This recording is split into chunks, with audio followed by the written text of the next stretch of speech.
Hello students, कैसे हैं आप सभी लोग। मेरा नाम है जयदीप आमेटा और आज हम बात करने वाले हैं वेक्टर्स के लास्ट पार्ट की, जिसमें हम बात करेंगे क्रॉस प्रोडक्ट के बारे में। अभी तक हमने बात करी वेक्टर्स में कि कैसे रिप्रेजेंट करते हैं, कैसे एडिशन और सब्ट्रैक्शन होता है। देन हमने बात करी डॉट प्रोडक्ट क्या होता है, रिजोल्यूशन ऑफ वेक्टर्स हमने बीच में पढ़ा। अब उसी सीक्वेंस में दो वेक्टर्स के मल्टीप्लिकेशन का जो नेक्स्ट मेथड है वो है क्रॉस प्रोडक्ट या वेक्टर प्रोडक्ट। तो यहाँ हमें नाम से बात समझ में आती है कि इससे जो रिजल्टेंट मिलने वाला है वो जो मिलेगा एक वेक्टर क्वांटिटी मिलेगी। तो क्रॉस प्रोडक्ट वेक्टर रिजल्ट देता है, डॉट प्रोडक्ट स्केलर रिजल्ट देता है। ठीक है, अब क्रॉस प्रोडक्ट का जो डेफिनेशन है वो दी जाती है A cross B equal to A B sine theta n cap. तो यहाँ पे हमें एक बात समझ में आती है कि ये जो ए बी साइन थीटा है ये तो हो गया इसका मैग्नीट्यूड। तो अगर ए क्रॉस बी के मैग्नीट्यूड की बात की जाए तो लिखा जाएगा ए बी साइन थीटा। और थीटा क्या है? Angle between these two vectors A and B. तो जैसे आपने डायग्राम में बता रखा है कि ए और B arrangement tail to tail करते हैं और देन उसका एंगल देखते हैं। ठीक है, यहाँ तक बात ओके। बट ये एन कैप क्या है? What is this N cap? ये है एक यूनिट वेक्टर। तो हमने बात करी थी ना, जब भी कैप लगा लो तो बनता है कोई यूनिट वेक्टर। तो यूनिट वेक्टर वो जिसका मैग्नीट्यूड तो होता है 1 और काम आता है सिर्फ डायरेक्शन दिखाने के लिए।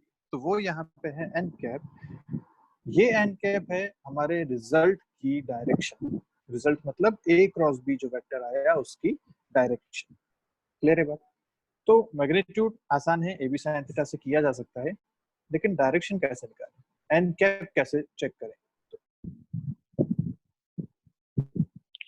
तो अब ये यूनिट वेक्टर जो है एन कैप, ये कैसे फाइंड करें इस बारे में अपन बात करते हैं। इसके लिए अपने पास है right hand thumb rule. Right hand thumb rule क्या कहता है? तो देखो अपने पास दो वेक्टर्स हैं।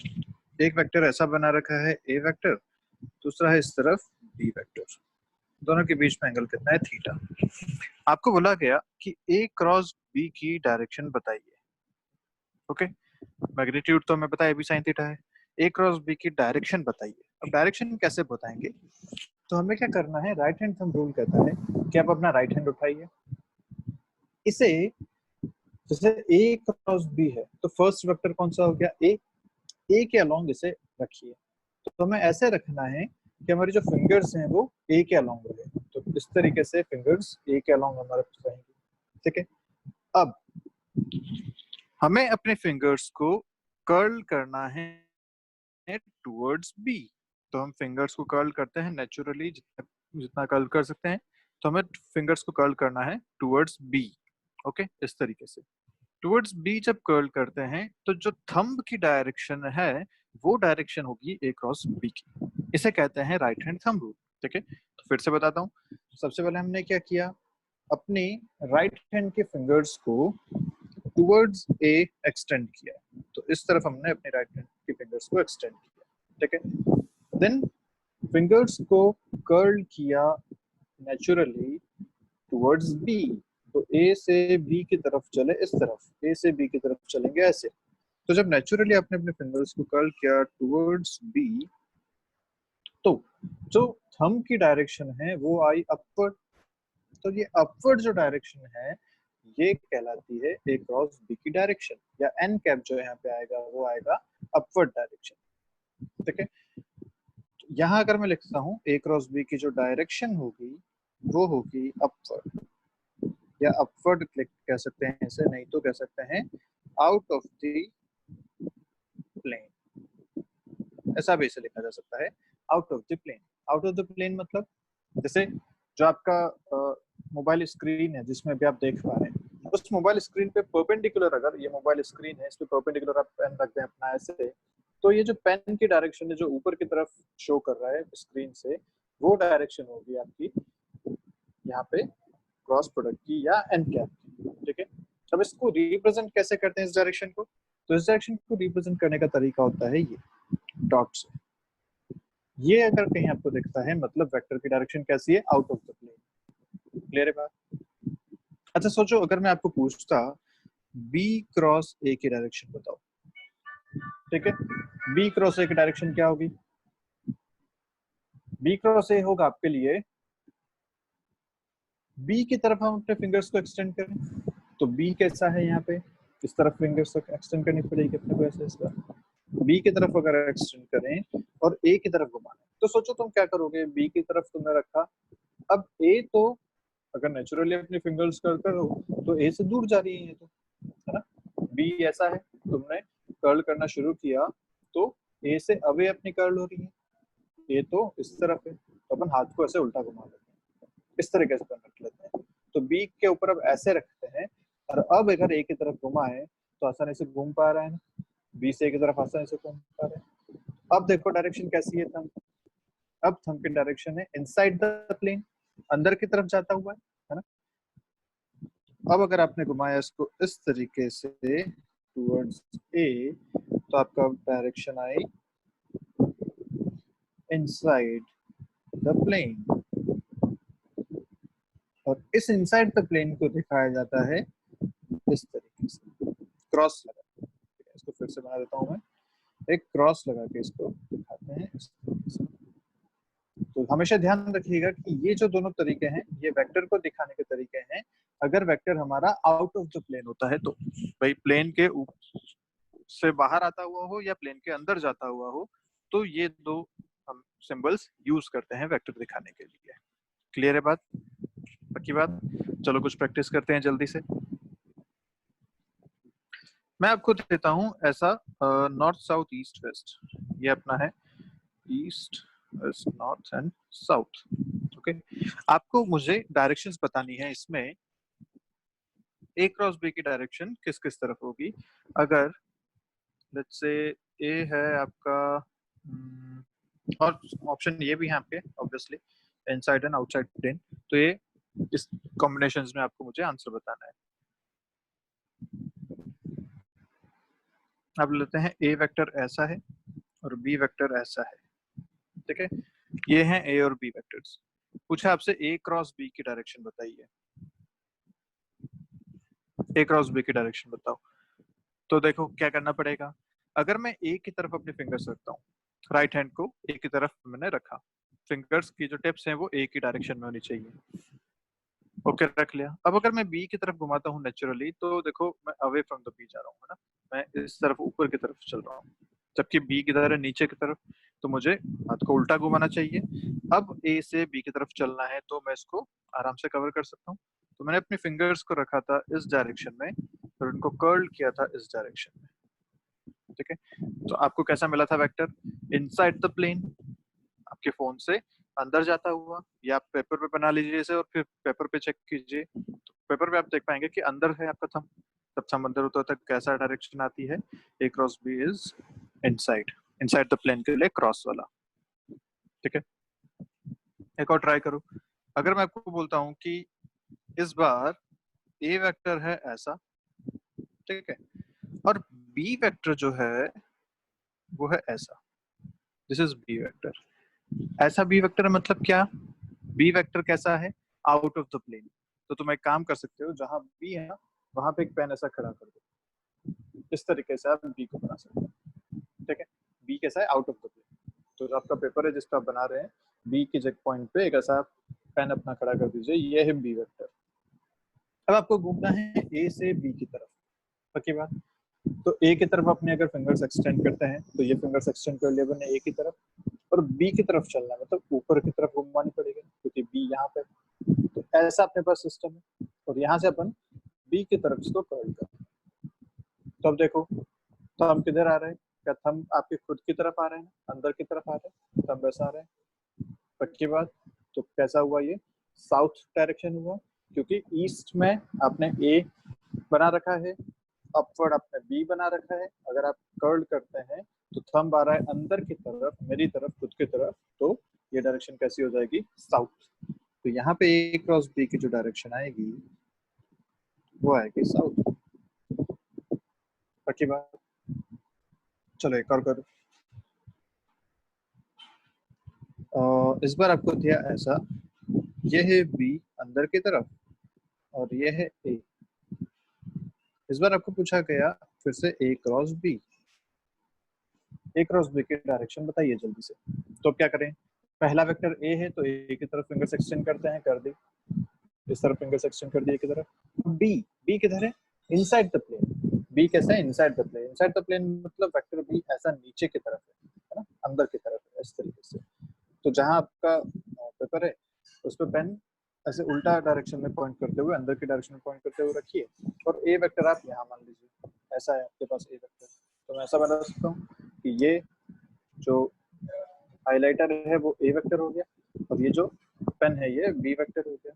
इस तरीके से सिस्टम है। अब आपको चाहिए ए क्रॉस बी, तो ये ए था, इससे अगर नीचे की तरफ मैं टर्न करूंगा तो मुझे बी वेक्टर मिलेगा ना। तो इससे नीचे की तरफ टर्न किया तो बी वेक्टर मिला। तो हम किधर आ रहा है, क्या बाहर की तरफ आ रहा है इस तरीके से, मुझसे अवे। तो कैसे डायरेक्शन हो जाएगी, नॉर्थ वाली डायरेक्शन। ठीक है, तो यहाँ पे ए क्रॉस बी की डायरेक्शन कैसे मिलेगी, टुवर्ड्स नॉर्थ। ठीक है, चलिए एक और करिए। इस बार आपको ए दे रखा है ऊपर की तरफ और बी दे रखा है यहाँ, ये है ए और बी। क्लियर, अब मुझे बताओ जल्दी से कैसे करेंगे। तो ए क्रॉस बी बताइए सबसे पहले। ए क्रॉस बी कैसा होगा, तो ए उस तरफ है, ए पे फिंगर्स रख ली, और बी की तरफ घूमना है, आसानी से घूम पा रहे हैं। ध्यान रखना छोटे वाले एंगल से हमेशा घूमते हैं। छोटा वाला एंगल मतलब ए और बी के बीच में एंगल ये भी है और ये भी तो एंगल है। हमें हमेशा किधर घूमना होता है, छोटे वाले रूट से या छोटे वाले एंगल से। तो हम जो ये एंगल दिखा रखा है इस रूट से घूमेंगे। ठीक है, इस रूट से अपन घूमेंगे। ए क्रॉस बी, ये है ए वेक्टर, तो हमने रखा हाथ अपना ऐसा, और बी की तरफ घूमे ऐसा। तो क्या आपके पास जो थंब आ रहा है वो इनसाइड द प्लेन आ रहा है ना। जब इनसाइड द प्लेन है तो यहाँ ए क्रॉस बी की डायरेक्शन कैसे हो जाएगी, ऐसे क्रॉस हम बता सकते हैं इनसाइड द प्लेन। अच्छा सोचो यही बी क्रॉस है आपसे पूछा होता तो अब तो आप सीधा सीधा बता सकते हैं, B cross A is opposite to A cross B. कैसे करके देख लो, बी की तरफ अपनी इस फिंगर्स को एक्सटेंड करो, राइट हैंड के फिंगर्स को, और ए की तरफ इनको कर्ल करो। देख रहे हो क्या थंब ऊपर की तरफ आ रहा है, तो यस आउटसाइड प्लेन आ रहा है, इस तरीके से बन जाएगा। ठीक है, एक लास्ट एग्जांपल और करो। डायरेक्शन आपको आना बहुत इंपॉर्टेंट है, तो इसका जितनी प्रैक्टिस आप करेंगे वो बहुत अच्छा होगा। जैसे ऐसा आपके पास बता रखा है, ऐसा है, ये बी है, ये ए है, ये एंगल थीटा है। अब आपसे पूछा ए क्रॉस बी की डायरेक्शन बताइए जल्दी से। तो ए की तरफ अपना राइट हैंड एक्सटेंड करना है, तो ए की तरफ राइट हैंड ऐसे करना पड़ेगा ना, ऐसे भी कर सकते हो, ऐसे भी कर सकते हो, लेकिन अपने को घूमना है ना बी की तरफ। तो बी की तरफ जब घूमना है तो इस तरीके से ज्यादा आसानी से घूम पाएंगे। मैंने ऐसे रखा अपना हाथ पेपर पे और बी की तरफ कर्ल किया। तो बी की तरफ कर्ल किया तो देखो थंब नीचे की तरफ आ रहे हैं, तो ए क्रॉस बी की डायरेक्शन इनसाइड द प्लेन हो जाएगी। और बी क्रॉस ए की डायरेक्शन बताओ। बी क्रॉस ए की डायरेक्शन आप सीधा कह सकते हो कैसी होगी, आउटसाइड द प्लेन। करके देख लो, बी की तरफ थंब रखा, अपने फिंगर्स एक्सटेंड करी बी की तरफ राइट हैंड की, और ए की तरफ घुमाओ। ए की तरफ घुमाया तो थंब कैसा है, ऊपर की तरफ, मतलब आउटसाइड द प्लेन। ठीक है, अब यहाँ पे अगर आपने एक बात नोटिस करी है तो ध्यान दो कि जो दो वेक्टर्स हैं ए और बी, वो दोनों जिस प्लेन में है ना, ए क्रॉस बी हमेशा उस प्लेन के परपेंडिकुलर आ रहा है। सोचो जो आपको डायग्राम्स यहाँ दिख पा रहे हैं, जैसे ये वाला डायग्राम देख लो, ए और बी इस पेपर के प्लेन में ही, पेपर में बने हुए हैं दोनों। तो ए क्रॉस बी या बी क्रॉस ए दोनों ही कैसा आया, आउटसाइड या इनसाइड, ऐसे आया ना। मतलब इस प्लेन से ऊपर की तरफ या नीचे की तरफ जाते हुए, अंदर या बाहर की तरफ जाते हुए, प्लेन में नहीं है। ऐसे ही तुम इस डायग्राम में देख लो, या शुरू में हमने जो डायग्राम बनाए थे तुम इसमें देख लो। किसी भी डायग्राम में जो ए और बी का प्लेन है उस प्लेन से परपेंडिकुलर प्लेन, उस परपेंडिकुलर आते हैं ए क्रॉस बी। तो ये भी यहाँ का एक इम्पोर्टेंट पॉइंट है कि इस एन कैप जो ये यूनिट वेक्टर बात कर रहे हैं राइट हैंड थंब रूल से, ये always perpendicular to both A and B. ये एन कैप या ये जो यूनिट वेक्टर है, या हम ये सीधा सीधा कहते हैं कि ए क्रॉस बी जो वेक्टर आता है रिजल्ट, वो ए और बी दोनों के परपेंडिकुलर होता है। ये एक इंपॉर्टेंट पॉइंट अपने पास मिला। ठीक है, ऑब्वियसली दोनों के परपेंडिकुलर होगा ना, प्लेन के परपेंडिकुलर है तो इस प्लेन में जितने भी वेक्टर्स हैं उन सबके परपेंडिकुलर वेक्टर हो गया ये वाला। ठीक है, एक इंपॉर्टेंट पॉइंट हमें यहाँ से मिल गया और डायरेक्शन भी हमने राइट हैंड थंब रूल से निकालना सीख लिया। चलिए प्रॉपर्टीज देखते हैं इसकी कुछ। वेक्टर प्रोडक्ट की प्रॉपर्टीज क्या होती है, तो देखो फर्स्ट जो दे रखा है this is not commutative. Commutative मतलब कि अगर A क्रॉस B है तो वो B क्रॉस A के इक्वल हो नहीं सकता। क्यों ऐसा? अभी हमने बात करी थी, सोचो कि रिजल्ट मिलता है अपने को वेक्टर, है ना? ठीक है, वेक्टर में दो चीजें काम आती है, एक मैग्नीट्यूड दूसरा डायरेक्शन। तो A क्रॉस B या B क्रॉस A दोनों का मैग्नीट्यूड तो सेम होगा, A B sin थीटा, कोई दिक्कत वाली बात नहीं है। लेकिन डायरेक्शन क्या, अभी हमने बात करी थी कि अगर A क्रॉस B करते हैं और B क्रॉस A करते हैं तो डायरेक्शन जस्ट अपोजिट हो जाती है। तो हम बिल्कुल ये एग्जैक्ट इक्वल नहीं होंगे। हम ये जरूर कह सकते हैं कि A क्रॉस B का magnitude is equal to B cross A का मैग्नीट्यूड। बट अगर प्रॉपर पूरा वेक्टर लिखना है तो हमें लिखना पड़ेगा कि A क्रॉस B जो रिजल्ट मिलता है is minus of B cross A। Minus क्यों लिख सकता हूँ मैं? क्योंकि डायरेक्शन जस्ट अपोजिट है, तो इसीलिए हम लिख सकते हैं A cross B equal to minus of B cross A in vector form. ठीक है, ये माइनस किस वजह से आया? डायरेक्शन की वजह से। मैग्नीट्यूड दोनों का सेम रहेगा। ओके, नेक्स्ट प्रॉपर्टी डिस्ट्रीब्यूटिव है। जैसे आपको तीन वेक्टर्स हैं, उन तीनों का ऐसा कॉम्बिनेशन दे रखा है A cross B plus C। तो इसको सॉल्व करने के लिए आप या तो पहले वेक्टर एडिशन कर लीजिए, पहले B और C को ऐड करके एक वेक्टर बना दो और उसके बाद उसका A से क्रॉस प्रोडक्ट कर लो, या फिर आप A cross B plus A cross C ऐसे भी कर सकते हैं कि पहले कॉम्बिनेशन बना के वेक्टर प्रोडक्ट कर लो देन उसका एडिशन कर लो। एक ही बात है, इसको बोलते हैं डिस्ट्रीब्यूटिव प्रॉपर्टी। ठीक है, अच्छा थर्ड जो इंपॉर्टेंट बात है वो ये कि A क्रॉस B जीरो कब होगा? A क्रॉस B जीरो कब होगा? तो सोचो कि A क्रॉस B का मैग्नीट्यूड अगर बात करें तो A B साइन थीटा था, ये जीरो कब हो सकता है? जब साइन थीटा जीरो हो जाए तभी A क्रॉस B जीरो होगा। और साइन थीटा जीरो कब होता है? जब थीटा कितना हो जाए, 0 डिग्री या पाई या 2 पाई, ऐसा जब होता है तो साइन थीटा जीरो होता है। मतलब क्या हमें एक बात समझ में आई? थीटा जीरो मतलब वेक्टर या तो पैरेलल होंगे या थीटा अगर 180 डिग्री है तो वेक्टर जो है वो एंटी पैरेलल होंगे। अगर ऐसा है कि वेक्टर पैरेलल हैं या एंटी पैरेलल हैं तो उनका जो क्रॉस प्रोडक्ट है वो कितना आएगा? जीरो आएगा। तो this is another important thing कि जो दो वेक्टर्स एक ही लाइन में आप बना सकते हैं इस तरीके से या पैरेलल बना सकते हैं, उनका क्रॉस प्रोडक्ट हमेशा कितना होगा? जीरो होगा। तो यहाँ लिख लेते हैं पैरेलल वेक्टर्स के लिए या एंटी पैरेलल भी उसी में आ जाएगा,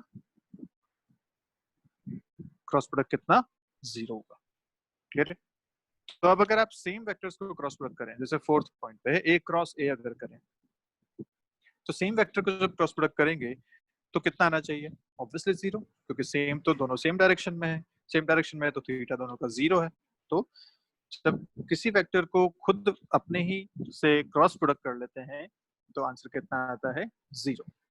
तो ये बात यूनिट वेक्टर्स पे भी लागू होगी। तो फिफ्थ पॉइंट देखो, फिफ्थ पॉइंट क्या कह रहा है कि जो आई क्रॉस आई है, जे क्रॉस जे है या के क्रॉस के है, वो सारी बातें भी जीरो होंगी। खुद से खुद को अगर क्रॉस प्रोडक्ट करेंगे तो मिलेगा जीरो। क्लियर है? तो ये बात आपको याद होनी चाहिए। और अगर मैं पिछले से रिलेट करूं डॉट से, तो ये डॉट का उल्टा है। वहां पे सेम इंटू सेम वन होता था, आई डॉट आई वन होता था, जे डॉट जे वन होता था, क्योंकि वहां पे ए बी कॉस थीटा आता था, तो कॉस जीरो वन होता था। पर यहाँ क्या आता है? A B sine theta. तो जब ए बी साइन थीटा है तो सेम डायरेक्शन या एंटी पैरेलल दोनों जीरो होंगे। तो याद रखना चाहिए अपने को कि क्रॉस प्रोडक्ट में आई क्रॉस आई, जे क्रॉस जे, के क्रॉस के जीरो होते हैं। ठीक है, अब अगर बाकी को पेयर बना के क्रॉस प्रोडक्ट करें तो जैसे आई क्रॉस जे किया तो आपको याद देना कैसे बनते थे ये अगर आई था एक्स की तरफ, ये जे था वाई की तरफ, तो ये के होता था जेड एक्सिस की तरफ। तो सोचो कि आई क्रॉस जे, एक्स की तरफ अपना हाथ रखा, वाई की तरफ इसको शिफ्ट किया, एक्स और वाई प्लेन में है तो प्लेन पे अपना एक एक्स की तरफ राइट हैंड रखा जे की तरफ मूव किया तो क्या क्रॉस प्रोडक्ट से थंब ऊपर आ रहा है, ऊपर मतलब के की तरफ आ रहा है, जेड एक्सिस की तरफ आ रहा है, आउट ऑफ द प्लेन। तो आई क्रॉस जे कितना आएगा आपका, के। अच्छा जे क्रॉस के करो तो जे है ऊपर की तरफ, के है आउट ऑफ द प्लेन। तो आउट ऑफ द प्लेन बाहर की तरफ उसको शिफ्ट करें तो क्या ये आई की तरफ आएगा, ऐसा। जे क्रॉस के हो जाएगा आपका आई। अच्छा के क्रॉस आई करो तो के है बाहर की तरफ, आई की तरफ इसको घुमाएं तो क्या जे की तरफ भी आएगा, इस तरीके से। तो ये तीनों चीजें हमें याद होनी चाहिए एज इट इज। अब इसको याद करने का तरीका क्या है, तो हम क्या करते हैं कि आई जे और के को हम ऐसा लिख लेते हैं और इसको क्लॉकवाइज मल्टीप्लिकेशन देखते हैं। तो जैसे क्लॉकवाइज आप अगर चल रहे हैं तो आपने क्या किया, आई क्रॉस जे, क्लॉकवाइज चल रहे मतलब आई को जे से क्रॉस मल्टीप्लाई किया। तो जब आई क्रॉस जे किया तो आंसर क्या मिलना चाहिए, के मिलना चाहिए। मिल भी रहा है तो देखो फर्स्ट इक्वेशन वही लिखी। अच्छा फिर से अगर देखें तो जे क्रॉस के को अगर क्रॉस मल्टीप्लाई करते हैं जे और के को, तो जे क्रॉस के करेंगे तो आंसर कितना मिलना चाहिए, आई मिलना चाहिए। देखो सेकंड इक्वेशन वही है। और थर्ड इक्वेशन है कि के और आई को अगर क्रॉस प्रोडक्ट करें, के क्रॉस आई, तो आंसर कितना मिलना चाहिए, जे मिलना चाहिए। तो आई जे के का आप क्लॉकवाइज अगर डायरेक्शन में चलते हैं, क्लॉकवाइज डायरेक्शन में अगर चलेंगे तो अपने को ये चीजें आसानी से याद हो सकती है, कोई दिक्कत वाली बात नहीं है। ठीक है। अच्छा अगर इनसे उल्टा पूछ लेते तो, जैसे फर्स्ट की अगर मैं बात करूं यहाँ पे, इसको पूछते कि जे क्रॉस आई बताओ कितना होगा, तो जे क्रॉस आई कितना होता, क्या माइनस के हो जाता, है ना। अभी हमने ऊपर बात करी थी कि A cross B equal to minus of B cross A होता है। तो आई क्रॉस जे के है तो जे क्रॉस आई कितना हो जाएगा, माइनस के। तो अगर मैं जो क्लॉकवाइज चल रहे थे उसे एंटी क्लॉकवाइज चला लें, अब अगर ऐसे चलें तो रिजल्ट क्या आएगा, नेगेटिव आएगा। ठीक है, याद हो जाएंगे अब चीजें। ऐसे यहाँ से अगर आप चलेंगे एंटी क्लॉकवाइज जब भी चलेंगे तो रिजल्ट आएंगे नेगेटिव, क्लॉकवाइज जब भी चलेंगे तो रिजल्ट कैसे आएंगे, पॉजिटिव। तो आई जे के आपने लिखा, आई से जे क्लॉकवाइज चले आंसर आया के, जे से के चले आंसर आया आई, के से आई चले आंसर आया जे। उल्टा चलो तो जे से आई चले आंसर आएगा माइनस के, आई से के चले तो आंसर आएगा माइनस जे, और के से जे चलेंगे तो आंसर आएगा माइनस आई। ठीक है, याद हो जाएंगे आपको ये। चलिए बहुत बढ़िया। अब इसी में एक जो नेक्स्ट पार्ट है कि अगर ऐसा आ जाता है ए क्रॉस बी इस तरीके से है, आपको वेक्टर फॉर्म में, एनालिटिकल फॉर्म में वेक्टर ये लिखा हुआ है आई जे के कंपोनेंट्स के फॉर्म में, तो इनका क्रॉस प्रोडक्ट कैसे बताएं। ओके, तो देखो किसी भी वेक्टर को लिखा जा सकता है ना तीन यूनिट वेक्टर्स के टर्म में। तो ए एक्स आई के प्लस ए वाई जे के प्लस ए जेड के, ऐसे ही बी को भी लिखा हुआ है। अब जब क्रॉस प्रोडक्ट करेंगे तो हम यहाँ पे वो डिस्ट्रीब्यूटिव वाला चीज यूज कर सकते हैं ना, इसकी डिस्ट्रीब्यूटिव प्रॉपर्टी। क्या कहती है प्रॉपर्टी कि आप एक को उठाओ और तीनों से मल्टीप्लाई करो पहले, फिर प्लस लगा के दूसरे को उठाओ और फिर से तीनों से मल्टीप्लाई करो, फिर तीसरे को उठाओ और फिर से तीनों से मल्टीप्लाई करो। ये तो था डिस्ट्रीब्यूटिव, आप बचपन से ऐसे सॉल्व करते आए हैं। तो सोचो कि अगर मैं आई को आई से क्रॉस प्रोडक्ट करूंगा तो आएगा 0, आई को जे से करूंगा तो मिलेगा के, ऐसे आई को के से करूंगा तो मिलेगा माइनस जे। ठीक है, अब ये सारी बातें हैं हम लिख तो सकते हैं इसमें क्रॉस प्रोडक्ट करके, कोई खास बात नहीं है, लेकिन बहुत बड़ी इक्वेशन बनती है। तो जब बहुत बड़ी इक्वेशन है तो उसको सॉल्व करने के लिए हमने क्या किया, इसको एक डिटर्मिनेंट फॉर्म में लिखा। किस फॉर्म में लिखा, डिटर्मिनेंट फॉर्म में। डिटर्मिनेंट फॉर्म क्या होती है, तो हम इसको यहाँ बनाते हैं इस तरीके से। पहले हमने लिखा आई जे और के, ये कहलाती है रो, रो ऑफ डिटर्मिनेंट। तो फर्स्ट रो में हमने लिख दिया unit vectors I J and के। सेकंड रो में हम लिखते हैं वेक्टर ए के जो कंपोनेंट्स हैं उनको। तो ए का जो आई कंपोनेंट है कितना है, ए एक्स। ए का जो जे वाला कंपोनेंट है वो कितना है, ए वाई। और ए का जो के वाला कंपोनेंट है वो कितना है, ए जेड। ठीक है, अब बी वाला लिखते हैं। तो बी कितना है, बी एक्स, बी वाई और बी जेड। क्लियर है बात। तो पहले तो हमने लिखना सीख लिया कि डिटर्मिनेंट इस तरीके से बनेगा जिसमें फर्स्ट रो में आएगा आई जे के, सेकंड रो में ए वाले तीनों कंपोनेंट्स और थर्ड रो में बी वाले तीनों कंपोनेंट्स। क्लियर है बात यहाँ तक? अब इसे न्यूमेरिकली कैसे सॉल्व करें इसके बारे में बात कर लेते हैं जल्दी से। मैथमेटिकली इसे देखें हम क्या करें। आई जे के हमारे पास ये डिटर्मिनेंट है, इसे हमें सॉल्व करना है। तो डिटर्मिनेंट सॉल्व करने का जो तरीका होता है वो एक स्टैंडर्ड फॉर्मेट है और आपको वो याद करना होगा। फॉर्मेट क्या है कि सबसे पहले हम सबसे पहला वाला एलिमेंट लेते हैं यहाँ, ठीक है। ये एलिमेंट अपने देख, इसे लिख लीजिए आप साइड में, तो आपने लिख लिया इसको आई, ठीक है। अब ब्रैकेट में हमें क्या करना है कि ये जो एलिमेंट था, ये वाली पूरी रो और ये वाला पूरा कॉलम, इन एलिमेंट्स को भूल जाना, इनको हमें यूज नहीं करना है इस स्टेप। तो जो ये चार एलिमेंट आपके सामने बच रहे हैं उनको आपको क्रॉस मल्टीप्लाई करके सब्ट्रैक्ट। तो क्रॉस मल्टीप्लाई कैसे करना है, A Y into B Z minus A Z into, ये आपने क्या क्रॉस मल्टीप्लाई करके सब्ट्रैक्ट, ठीक है।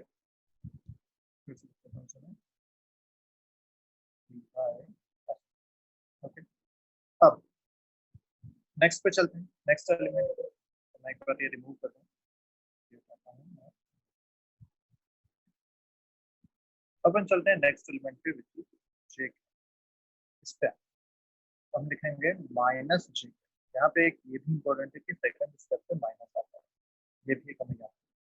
चलिए माइनस जे कैप लिखा, फिर से क्या करना है, ये जे कैप जहाँ पे है वो वाली पूरी रो और वो वाला पूरा कॉलम हमें भूलना है। इन एलिमेंट्स को यूज नहीं करना। तो कौन से बचे हैं, ये क्रॉस प्रोडक्ट होगा और ये क्रॉस मल्टीप्लिकेशन होगा और इनकम सब। तो मैं यहाँ लिखूंगा A X B Z minus A Z B variable plus third element लेते हैं। अब मैं फिर से सब्ट्रैक्ट कर देता हूँ, अब अपन लेंगे कि फिर से क्या करना है, ये पूरी रो और ये पूरा कॉलम हमें यूज नहीं करना है। तो बचे क्या, ये चार एलिमेंट्स, ये क्रॉस प्रोडक्ट होगा और ये क्रॉस, क्या क्या आएगा, ए एक्स बी वाई माइनस ए वाई बी एक्स। ये जो पूरा रिजल्ट आया है ये आया है आपका A, this complete result is A cross. मेरे बाद यहाँ हमें डिटर्मिनेंट मेथड से एक बार फिर पूरा, ठीक है। अब डिटर्मिनेंट मेथड कब यूज करना चाहिए, तो वो तब जब ए, आई बाय जे, सॉरी आई जे और के तीनों में ही कोई ना कोई न्यूमेरिकल वैल्यू हो, दोनों वेक्टर्स के लिए, ए के लिए भी और बी के लिए भी, तो हम ये डिटर्मिनेंट मेथड यूज कर सकते हैं। अदरवाइज अगर आपको आई जे में दे रखा है या फिर दो दो कंपोनेंट्स के वेक्टर दे रखे हैं, तो आप सीधा सीधा मल्टीप्लाई करेंगे, जैसे हमने पहले बात की थी ना कि एक यहाँ से उठाया इधर तीनों से मल्टीप्लाई किया, फिर दूसरा उठाया इधर मल्टीप्लाई किया। अगर दो दो एलिमेंट है तो ये मेथड ज्यादा आसान है, अगर तीन तीन है तो डिटर्मिनेंट वाला मेथड ज्यादा इजी है, ठीक है। तो आई गेस अभी तक आपको यहाँ तक सारी बातें समझ आ गई हैं कैसे कैसे करना है। अब अपन आगे कुछ क्वेश्चन देखते हैं जल्दी से। तो आपको फर्स्ट क्वेश्चन पूछा गया, कि एग्जाम्पल आपके पास वेक्टर ए आपको दे रखा है आई प्लस जे, वेक्टर आपको बी दे रखा है थ्री आई प्लस फोर। आपको पूछा गया ए क्रॉस बी बताइए, ए क्रॉस बी बताइए। तो क्या करना होगा, अब यहाँ दो दो का ही है ना, तो अपन क्या डिटरमिनेंट मेथड यूज नहीं करेंगे, वो थोड़ा लेंथी हो जाएगा यहाँ। वो कब यूज करना है, जब 3 बाई 3 तब, तो तीनों दोनों में तीन तीन समीकरण तो होंगे। अभी कैसे करते हैं क्रॉस प्रोडक्ट, तो एक को उठाएंगे आई को, उसको दोनों से क्रॉस करेंगे, फिर जे को उठाएंगे, उसको इन दोनों से क्रॉस करेंगे। बी था बचपन तक भी करते हैं, ब्रैकेट को सॉल्व करते हैं, करते हैं। चलिए फर्स्ट में करते हैं, तो आई क्रॉस 3 आई, आई क्रॉस आई कितना होता है 0, खत्म। नेक्स्ट देखो आई क्रॉस 4 जी, तो जो 4 है वो तो आपका कांस्टेंट बाहर आ गया। आई क्रॉस जे से क्या मिलता है आपको, रिमेंबर आई क्रॉस जे हमने यहाँ सॉल्व किया था, क्लॉकवाइज जब चलते हैं तो आई जे से मिलता है के, तो आई क्रॉस जे से आपको मिलेगा यहाँ पे 4K। ठीक है, चलते हैं सेकंड पार्ट पे, जे क्रॉस 3 आई, तो 3 तो कांस्टेंट आ गया बाहर, और जे क्रॉस आई, क्या अब हम उल्टा चलते हैं, काउंटर क्लॉकवाइज चलते हैं, है ना, जे से आई जाएंगे तो मिलेगा माइनस, ओके, प्लस जे क्रॉस 4 जी, तो जे क्रॉस जे कितना होता है 0, टर्म भी कितनी हो गई आपके पास, जे क्रॉस जे 0। ठीक है, आपके पास फाइनल आंसर मिल गया 4K minus 3K, answer is A cross B आपको मिला, फाइनल मिला, बस आपका आंसर क्लियर है, बात आसानी से किया जा सकता है, श्योर हो। चलिए एक क्वेश्चन और कीजिए, ये एक आपको क्वेश्चन दिया हुआ है, बोला कि एक ऑब्जेक्ट यहाँ पे रखा हुआ है एट द पोजीशन 2,3, इस पे फोर्स लग रहा है 20 Newton in the direction of x, towards x, एक फोर्स लग रहा है 20 न्यूटन का। ओके, ओरिजिन आपको दिखा रखा है, उससे पूछा इस ऑब्जेक्ट पे इस फोर्स की वजह से कितना टॉर्क, नई चीज आ गई आपके सामने, टॉर्क क्या है, फिलहाल हमें कुछ नहीं ज्यादा पूछना, आपको फॉर्मूला बता रहा हूँ, टॉर्क होता है R cross F, this is torque, tau equal to R cross F. तो फिलहाल हमें इतना ध्यान रखना है क्योंकि हम बस क्रॉस प्रोडक्ट की तरफ हैं। आर क्या है, आर है पोजीशन वेक्टर, और एफ क्या है फोर्स, ये हमें फाइंड करना है। तो पोजीशन वेक्टर क्या होता था, तो यहाँ आपके वेक्टर की नॉलेज भी काम है, क्या थे पोजीशन वेक्टर, कैसे लिखते थे, ओरिजिन से इस पॉइंट को मिलाने वाली लाइन से पोजीशन वेक्टर आर, ओरिजिन का कोऑर्डिनेट होता है 0 0, ये पॉइंट ओरिजिन का था 0 0, वो कितना है 2 3, तो आर वेक्टर कैसे लिखूंगा, एक्स में कितना है 2 i कैप प्लस 3, याद है ना, ऐसे हम पोजीशन आसानी से।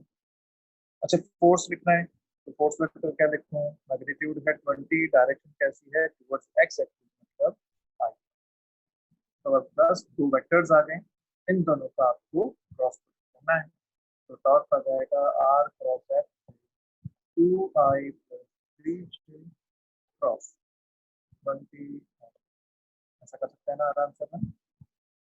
डिस्ट्रीब्यूटिव लॉ क्या कहता है, तो पहले 2i क्रॉस 20i कर लेंगे plus 3j cross, bracket solve करना आता है ना,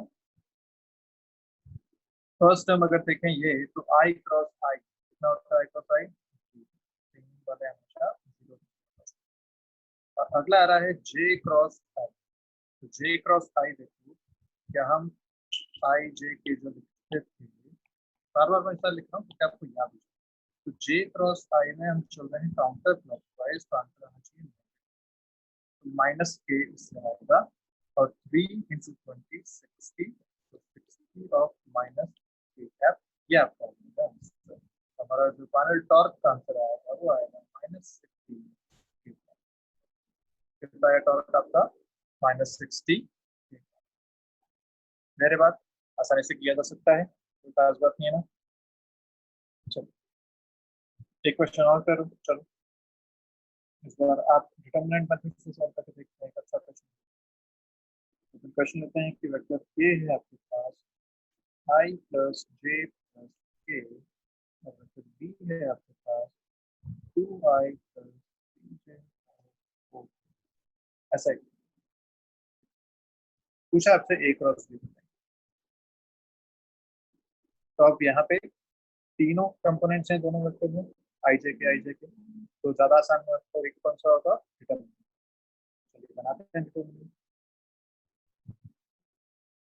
पहले लिखे हमने आई जे और के, अब क्या करना है, तो ए वेक्टर है, उसके तीनों कंपोनेंट्स लिखने हैं। तो ए का कंपोनेंट देखो, यहाँ भी 1 है, इधर भी 1 है, और यहाँ भी 1 है। तीनों कंपोनेंट 1 1 1 है, तो बी के लिए अगर बात करें तो यहाँ 2 है, 3 है, 4 है, तो 2 3 और 4 कंपोनेंट लिख दिया।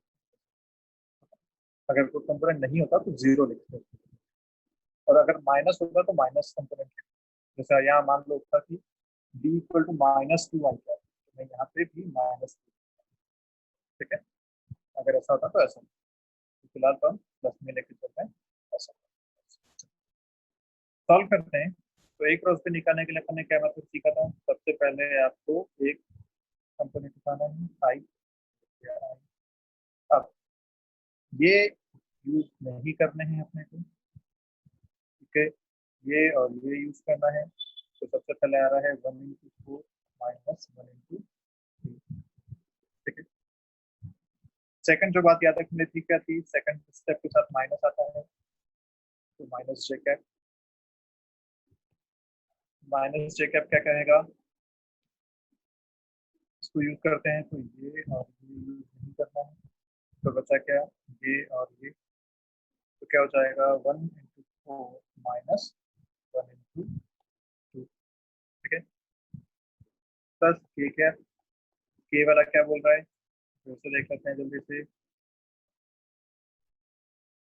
के उठाया, ये और ये यूज नहीं करने हैं, 1 × 3 और 1 × 2, 1 × 3 माइनस, इस तरीके से बन गया।